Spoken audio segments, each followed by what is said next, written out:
राधे राधे, जय श्री कृष्णा। सीमा creation hub में एक बार फिर से आपका बहुत बहुत स्वागत करती हूँ। साथियों, हमारे हिंदू धर्म में साल में 24 एकादशी आती है और हमारे हर महीने 2 एकादशी पड़ती है। देवशयनी एकादशी इनमें से एक हमारी बड़ी एकादशी होती है। मेरी नानी की बताई हुई कुछ बातें मैं आपके साथ शेयर करूँगी। इस साल 2024 में यह तिथि 17 जुलाई को मनाई जाएगी। आषाढ़ शुक्ल पक्ष एकादशी की पावन तिथि 16 जुलाई को रात 8:33 पर शुरू हो जाएगी और इसका समापन 17 जुलाई को होगा। लेकिन हमारे हिंदू धर्म में उदय तिथि के हिसाब से हम त्यौहार मनाते हैं, तो ये तिथि 17 जुलाई को मनाई जाएगी। साथियों, आज इस वीडियो में मैं आपके साथ शेयर करूंगी कि हमें पूजा कैसे करनी चाहिए, भोग में क्या लगाना चाहिए, देवशयनी एकादशी का महत्व क्या है, और अगर हमारा व्रत गलती से टूट जाए तो क्या करें, और शाम को हमें क्या खाना चाहिए, हमें कौन सी गलती से बचना चाहिए, और देवशयनी एकादशी वाले दिन किस तरह से हम देव सुलाते हैं, ये सारा मैं आपके साथ शेयर करूंगी। साथियों, हमें देवशयनी एकादशी पर कैसे पूजा करनी चाहिए। आपके पास अगर विष्णु भगवान जी की मूर्ति है तो वह ले ले। अगर शालिग्राम भगवान जी हैं तो आप उनकी पूजा कर सकते हैं, और हमारे घर में लड्डू गोपाल जी हैं तो हमें उनकी पूजा करनी चाहिए। अगर आपके पास शेष नाग पर लेटे हुए विष्णु भगवान जी की प्रतिमा है तो आप उसकी अभिषेक कर सकते हैं, और नहीं तो आप अपने लड्डू गोपाल जी का अभिषेक कर सकते हैं। अभिषेक हम दूध से कर सकते हैं। अगर हमारे पास दक्षिणावर्ती शंख है तो हम उसमें दूध भर के लड्डू गोपाल जी को दूध से स्नान करा सकते हैं। दही पंचामृत से भी स्नान करा सकते हैं। आज मैं लड्डू गोपाल जी को दूध से स्नान करा रही हूँ, और आप जल से भी करा सकते हैं। उसमें गंगा जल डाल के भी लड्डू गोपाल जी को स्नान करा सकते हैं। और हमारे पास शालिग्राम भगवान है तो हम उनका भी इसी तरह से अभिषेक करेंगे। और हमारे पास शिव भगवान है तो हमें शिव जी का भी अभिषेक करना चाहिए। शिव जी का अभिषेक करने का भी बहुत महत्व होता है, क्योंकि देवशयनी एकादशी वाले दिन हमारे विष्णु भगवान जी 4 महीने की योग निद्रा में क्षीर सागर में चले जाते हैं, तो वो पृथ्वी का कार्यभार शिव भगवान के सौंप देते हैं, और तो हमारे शिव भगवान ही 4 महीने इस सृष्टि का संचालन करते हैं। मेरी नानी कहती थी, इन 4 महीने में अगर कोई सच्चे मन से शिव जी की पूजा करता है, 16 सोमवार करता है, सावन का व्रत करता है, तो वो उसकी मनोकामना जरूर से पूरे करते हैं। तो हमने शिव जी भगवान का दूध से अभिषेक कर दिया है, अब हम जल से कर देंगे, गंगा जल से भी कर सकते हैं। इस तरह से हम शिव भगवान का अभिषेक जरूर से करेंगे। और अब हम हमारे लड्डू गोपाल जी को वस्त्र पहना देंगे। मैंने ये ड्रेस लिया, इसमें येलो भी है, और वैसे लड्डू गोपाल जी को एकादशी वाले दिन येलो रेड वस्त्र पहनाए, कलरफुल वस्त्र पहनाए। मैंने भगवान जी का आसन येलो लगा दिया है और ड्रेस में भी येलो है। तो यहाँ पर मैंने गणेश जी भगवान को चौकी पर विराजमान कर लिया है। हम अगर चौकी पर पूजा कर रहे हैं तो हम अलग से विराजमान करेंगे। मैं यहाँ मंदिर में ही कर रही हूँ, तो हमारे सारे भगवान मंदिर में विराजमान हैं ही। गणेश जी चौकी पर बैठे हुए हैं और लड्डू गोपाल जी को मैंने उनके आसन पर बिठा दिया है, और हमने सबके चंदन का तिलक लगा दिया है। चंदन का तिलक हम पीले चंदन का लगाएंगे, और अगर हमारे पास पीले फूल हैं तो हम लड्डू गोपाल जी को पीले फूलों से श्रृंगार करेंगे, और हम प्रसाद में भी उनको पीले रंग की वस्तुओं का भोग लगाएंगे। पान सुपारी अर्पित करेंगे और घी का दीपक जलाएंगे, धूप बत्ती करेंगे, और हम उनकी आरती कर देंगे।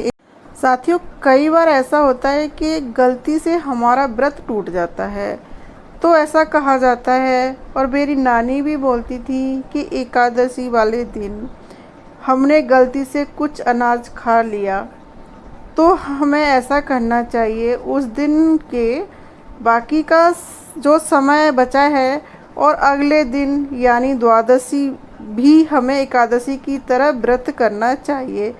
और भगवान से अपनी गलती की क्षमा मांगनी चाहिए। गलती से हमारा व्रत टूटा है तो हम भगवान से क्षमा याचना मांग के उसको पूरा कर सकते हैं। साथियों, देवशयनी एकादशी वाले दिन हमें भूल कर भी ये गलती नहीं करनी चाहिए और इन गलतियों से हमें बचना चाहिए। जब हम देवशयनी एकादशी का व्रत करते हैं तो हमें अपने घर में भूल से भी तामसिक भोजन नहीं बनाना चाहिए। मांस मदिरा का सेवन भी घर में किसी को नहीं करना चाहिए और हमें काले रंग के वस्त्र भी नहीं पहनने चाहिए। और इस दिन महिलाओं को खुले बाल रखने नहीं चाहिए और श्री हरि की उपासना महिलाओं को खुले बालों से नहीं करनी चाहिए। और इस दिन हमें नाखून और बाल भी नहीं कटाने चाहिए। तो ये हमें गलतियां भूलकर भी नहीं करनी चाहिए। एकादशी के दिन हम भोग में क्या बना सकते हैं? जो हम भगवान जी को भोग लगाएंगे वही हम प्रसाद खा सकते हैं। तो हम कुटू का आटा, बादाम, नारियल, शकरकंदी, आलू, काली मिर्ची, सेंधा नमक, साबूदाना, सिंगाड़े का आटा, राजगिरी का आटा, चीनी और ऋतु फल आदि का हम सेवन कर सकते हैं। तो इनसे बनी हुई वस्तु हमें उपवास में खानी चाहिए और हमारे लड्डू गोपाल जी को भी हमें वही भोग लगाना चाहिए। कान्हा का फूलों से श्रृंगार हो गया है और हम हमारे शालिग्राम भगवान को तुलसी अर्पित कर देंगे और हमारे लड्डू गोपाल जी के पास हम तुलसी ज़रूर से रख देंगे। एकादशी वाले दिन हम तुलसी नहीं तोड़ते हैं तो हम एक दिन पहले तोड़ के तुलसी रख लेंगे। साथियों, मेरे गार्डन में मुझे 2-3 ये येलो कलर के फ्लावर मिले थे, तो यहाँ पर हम येलो फ्लावर भी लड्डू गोपाल जी को चढ़ा देंगे। और जब हम लड्डू गोपाल जी की पूजा करें, भगवान विष्णु की पूजा करें, तो एकादशी वाले दिन हमें चावल नहीं चढ़ाने चाहिए। और ऐसा कहते हैं कि हमें चावल खाने भी नहीं चाहिए। कई लोग तो दशमी वाले दिन भी चावल नहीं खाते, कहते हैं कि चावल खाते हैं तो कीड़े खाने के समान होते हैं। तो इसलिए हमें चावल, बैंगन, कटहल कई चीज़ों से खाने से बचना चाहिए। साथियों, देवशयनी एकादशी का विशेष महत्व होता है।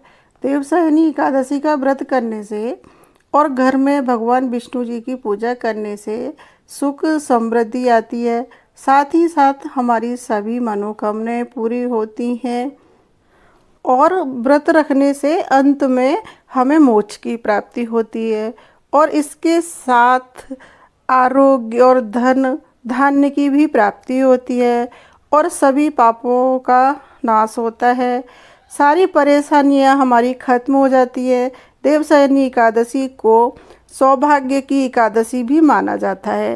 कहते हैं कि इस दिन पूरे मन और नियम से व्रत करने से महिलाओं को सौभाग्य की प्राप्ति होती है। और आप अगर व्रत करना शुरू करना चाहते हैं तो इस दिन से व्रत शुरू कर सकते हैं। और हम हर एकादशी का व्रत नहीं कर सकते तो हमारे साल में 4 बड़ी एकादशी आती है, हम उनका व्रत कर सकते हैं। व्रत हम अपनी क्षमता के अनुसार करेंगे। अगर हमें कोई बीमारी और कोई प्रॉब्लम नहीं है तो हम व्रत कर सकते हैं। अगर हमें कोई प्रॉब्लम है, हमारे डॉक्टर ने मना करा है, तो हम व्रत नहीं करें। देखो, मेरी पूजा हो गई है और मेरे लड्डू गोपाल जी का श्रृंगार हो गया है।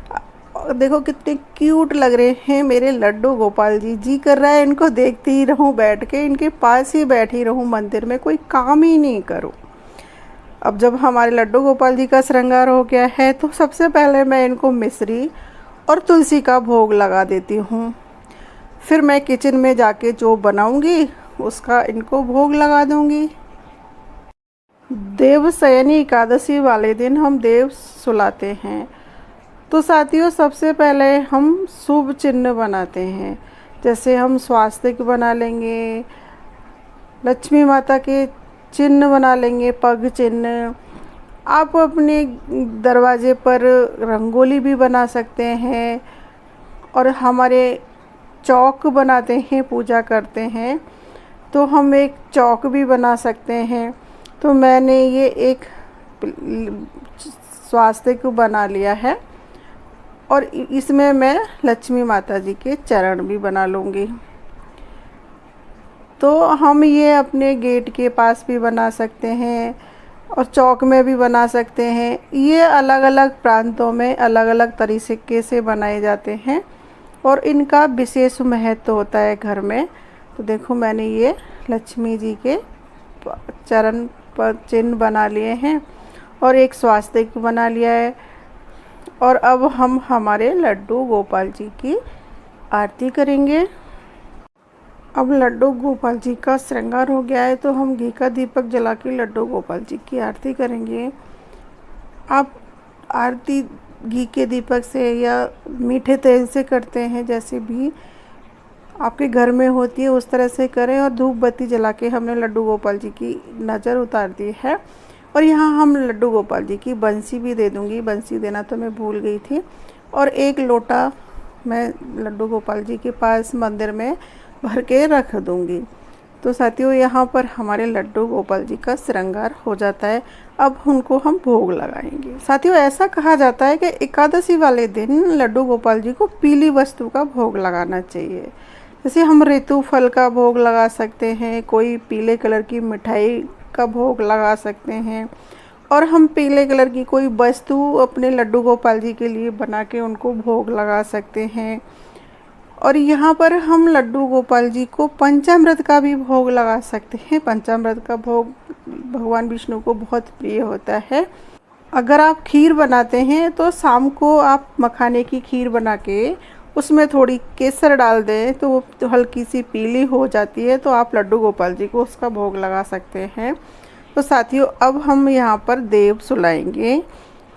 तो साथियों हम गृहस्थी में रहते हैं तो हम गृहस्थी में रह के भगवान से प्रार्थना करेंगे।